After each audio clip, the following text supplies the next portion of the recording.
Hi, you're on Reddit Confessions. It all started when my wife broke a wine glass. Not in rage. Not in tears. She just dropped it. Her hand was shaking. That's what caught my eye. It was the night before her birthday. She was standing in the kitchen, barefoot, staring at a text on her phone like it had just threatened her life. "Everything okay?" I asked. She jumped and smiled too quickly. "Yeah, just excited for tomorrow." That was a lie. I'd seen the name flash on her screen before the phone locked. Braden. Now, Braden isn't some guy from work. He's not her cousin. He's the man she once said ruined her. So imagine my surprise when, the next morning, while decorating cupcakes for her party, she says way too casually, "Oh, Braden's stopping by tonight. Just for a bit." I didn't speak. I didn't blink. I just nodded. Then I said 7 words that made her pause. "As you wish. I invited someone too." She didn't ask who. And that silence told me everything. She thought she had the upper hand. She didn't know I had already been talking to someone. Someone she hoped would never show up again. And when they walked through our gate at 7:14 p.m., heels clicking, jaw locked, eyes burning, the entire party went silent. She hadn't spoken to me in 20 minutes. After I told her I'd invited someone too, she got quiet. Not angry, not even suspicious, just tense. Like she was trying to do math in her head and didn't like the numbers. She didn't ask who. She didn't demand details. She just kept frosting her birthday cupcakes with too much focus. Like she was auditioning for a baking competition no one else knew existed. Outside, the backyard was ready. Lights strung. Drinks iced.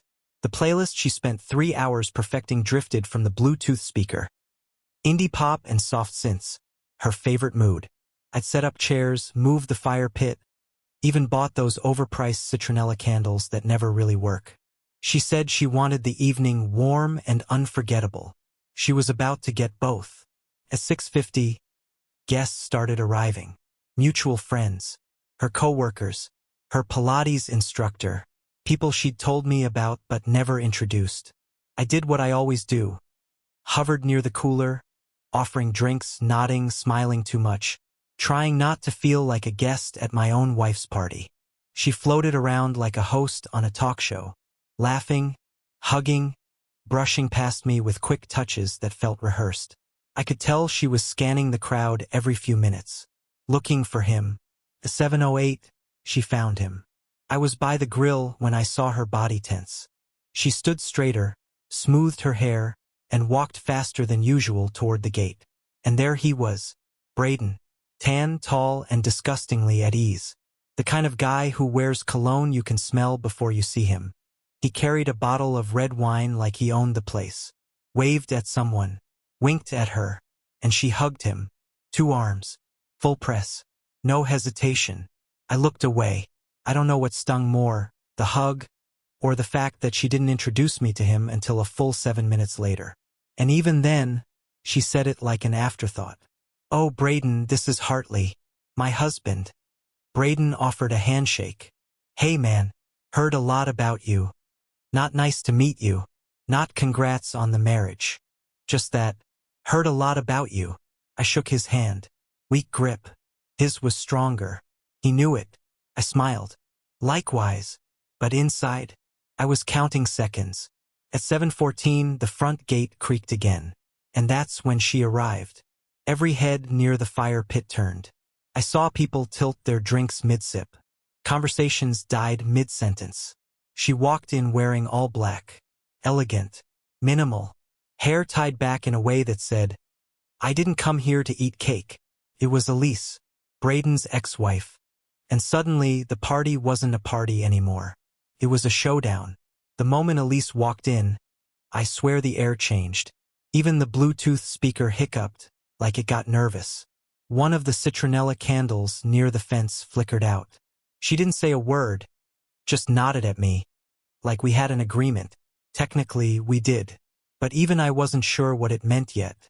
My wife hadn't noticed her right away.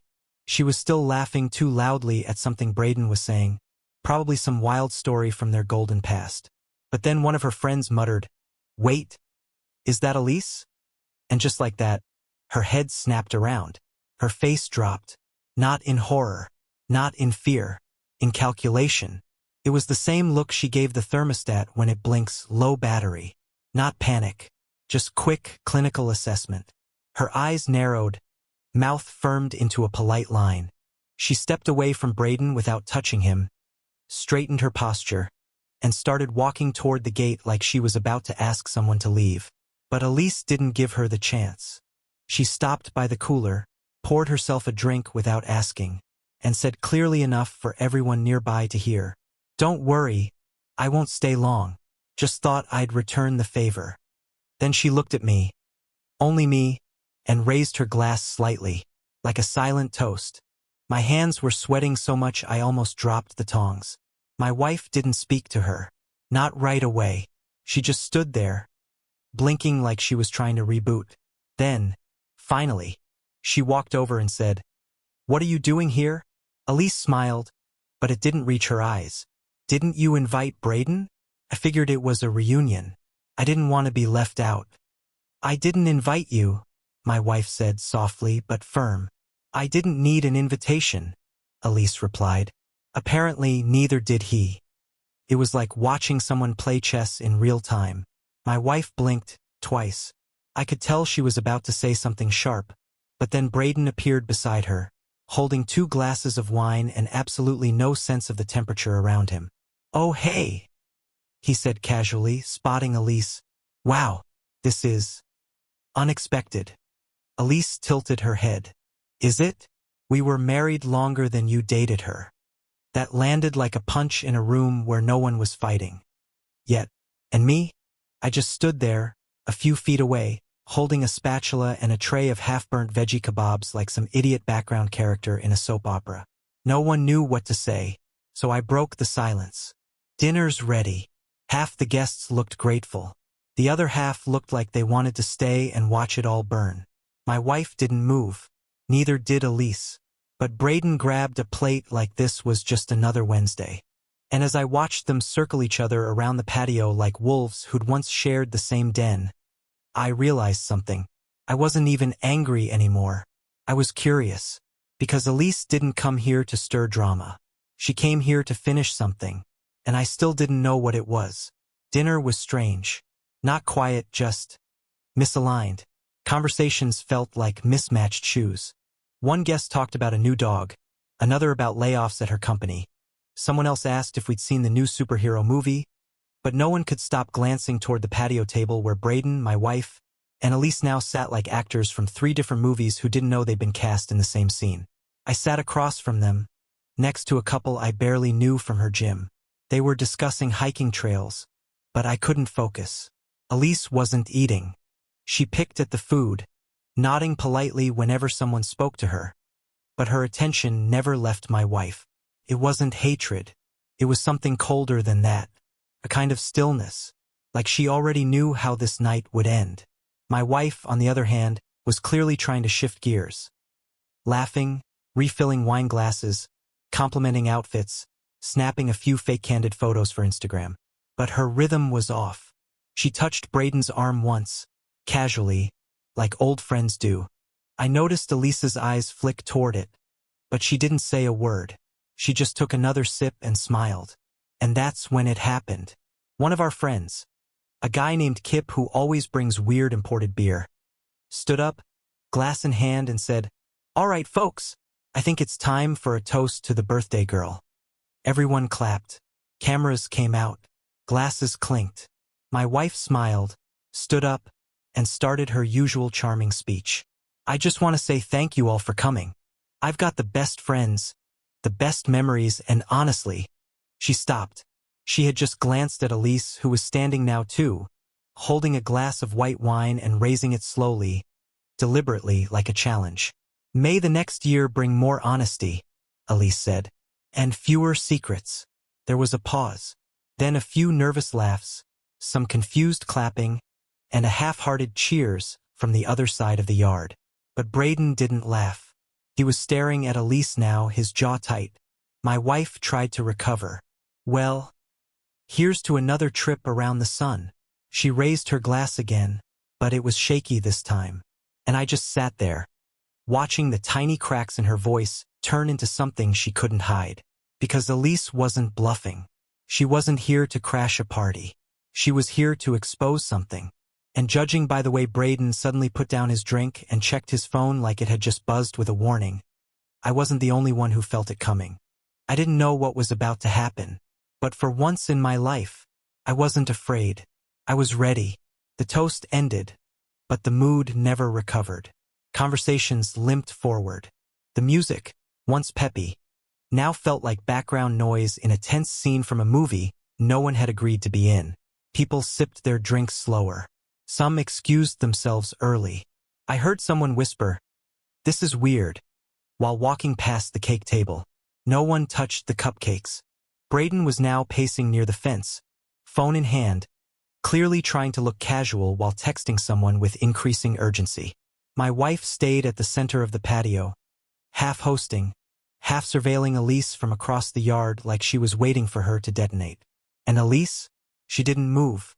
She sat alone, legs crossed, calm, sipping wine like she had all the time in the world. I felt like I was trapped in a social experiment, one I hadn't consented to but now couldn't leave. So I did what I always do when I need a moment to breathe. I disappeared. Not far. Just out back, behind the tool shed where we keep the lawnmower and old boxes of decorations. No one ever goes back there during parties. I leaned against the wall, trying to slow my heartbeat. My palms were sweating again. I couldn't tell if it was adrenaline or shame or something worse. Part of me wondered if this whole plan had been a mistake. Then I heard voices. Low, quick, urgent. I moved to the corner of the shed and peeked around it. That's when I saw them. Braden and my wife. Not arguing. Not exactly. But talking fast. Too close. "I told you not tonight," she was saying. "You think she's bluffing?" He shot back. "Maybe. But if she's not, we delete the messages," he interrupted. "That's all. She's got nothing in writing." Couldn't breathe. Messages? Messages about what? I stepped back quickly, heart pounding, nearly knocking over a rusted watering can. They didn't hear me. They were too locked in their panic. I didn't know what to do. Do I storm over and confront them? Do I text Elise? Do I just leave? None of those options felt right. I was in too deep now. Whatever was about to unravel, I had to let it play out. So I did nothing. I just stood there behind the shed, in the shadows, as my wife whispered with the man she once promised she'd never speak to again. And I realized something I wasn't ready to admit. Not even to myself. This wasn't about a birthday party anymore. This was about betrayal. But I still didn't know who betrayed who first. I didn't go back to the party right away. I stood behind the tool shed for at least 10 minutes, trying to figure out what I just overheard. Their words looped in my head. Delete the messages. And she's got nothing in writing. It wasn't just awkward anymore. It was coordinated. Hidden. And my wife had looked straight into my eyes earlier that afternoon and told me everything was fine. By the time I returned to the yard, Braden was gone. Vanished. No goodbye, no wave, no half-hearted exit line. Just gone. Elise was still there, sitting perfectly still at the far edge of the patio with her legs crossed and her phone in her lap, like she was waiting for the second half of a show to begin. My wife was fake smiling again, but her face was paler now. She was pouring wine too quickly. Her friends noticed. One tried to lighten the mood by playing music off their phone since the speaker had died, but the Bluetooth kept cutting out. Then, just as I was grabbing a soda from the cooler, Elise stood up. She walked straight across the lawn, slow and steady, and stopped right in front of my wife. It was quiet. Every eye turned toward them. My wife froze, bottle still in hand. Elise didn't raise her voice. She didn't need to. "You remember this phone?" she asked. My wife blinked. "What?" Elise held it up. "It's Braden's old one. The one he left behind after our divorce. You didn't know he still had it, did you?" Silence. A few people shifted uncomfortably. My wife tried to laugh. "Elise, come on. This is ridiculous." "I thought so too," Elise cut in, "until I plugged it in last week. Guess what popped up?" No one spoke. No password. No encryption. Just texts. Messages from a number saved under Eleanor. That's you, isn't it? My wife said nothing. I read them all, Elise said. You were planning to meet up last August. You told him to park 2 blocks away so the neighbors wouldn't see. You said, "It won't mean anything if no one finds out." A ripple went through the group. Even the people who didn't know either of them well suddenly understood they were witnessing something they'd tell stories about for years. My wife opened her mouth, then closed it. Someone whispered, "Holy sh*T." I took a step forward.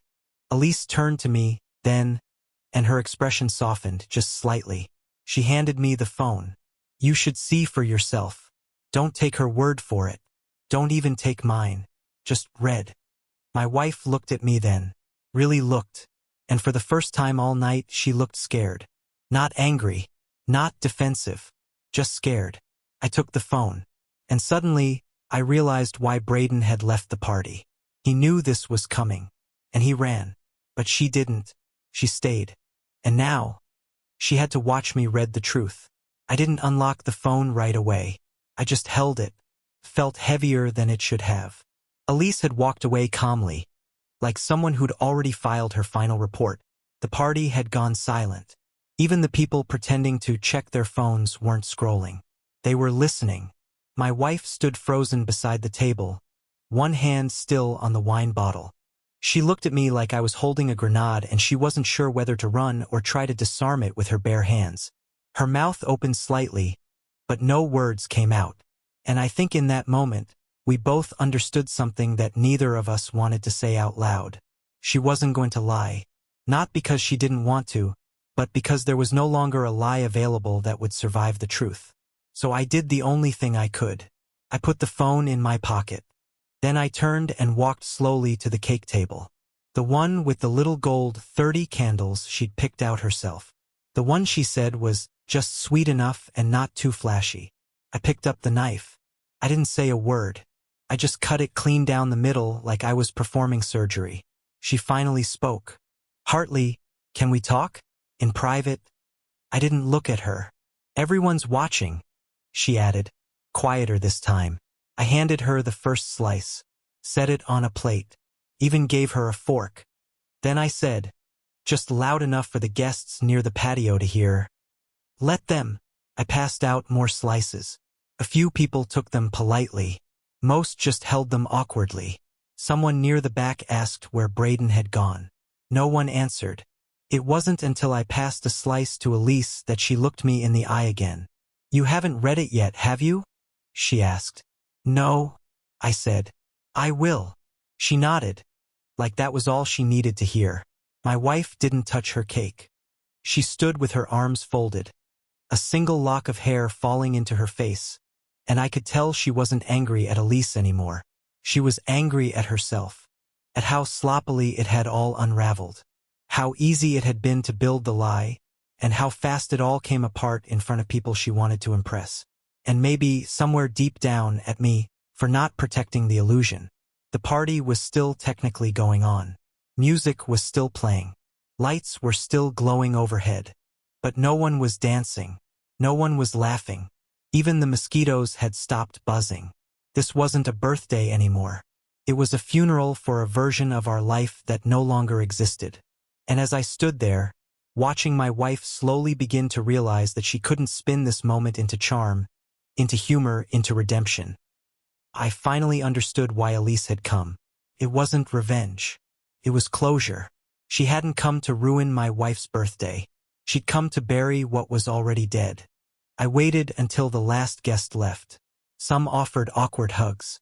A few just waved goodbye and left plates on the grass. No one asked for cake to go. Elise left quietly, without a speech or one final twist. Just a nod as she passed me at the gate, like we both knew her work here was done. And then it was just the two of us. My wife stood barefoot in the kitchen, heels kicked off in a corner, arms crossed. She didn't say anything. I could tell she wanted to, maybe to explain, maybe to cry, maybe to ask if there was still time to fix any of it. But I wasn't the same man who burned veggie skewers for her 3 hours ago. That man would have begged to hear her side. That man would have apologized for making her uncomfortable in her own party. I reached into my pocket and finally unlocked the phone. It only took a few swipes. There they were. The messages. Dozens of them. Weeks of planning. Jokes that felt familiar. Private names. Screenshots. A playlist they made just for Mendocino, if we ever do it again. Her fingers twitched when she saw the screen. I held it up to her, then placed it face down on the counter. "I'm not angry," I said. She looked surprised. "You're not?" "No," I replied. "I'm done." It was quiet after that. No screaming. No broken glasses. Just the hum of the refrigerator and the weight of everything that wouldn't need to be said again. I left the house an hour later with a duffel bag, my laptop, and the phone Elise gave me. I didn't leave in rage. I didn't leave to punish her. I left to stop betraying myself. And here's the wildest part. The next morning, I felt lighter than I had in years. Like I could finally breathe in my own lungs. Like I didn't have to decode glances, second-guess laughter, or pretend I didn't see what I saw. Sometimes people ask me if I forgave her. And here's my answer: I did. But not for her. For me. Because if you spend your life waiting for someone to explain why they hurt you, you'll miss every sunrise that happens after they're gone. So yeah, she had her party. She had her ex. But I walked away with something better. Peace. If you've ever had a moment like this, where something broke, but you finally found yourself in the pieces, drop it in the comments below. We'd love to hear your story. And if you enjoyed this one, hit that like button and subscribe for more real stories like this right here on Reddit Confessions.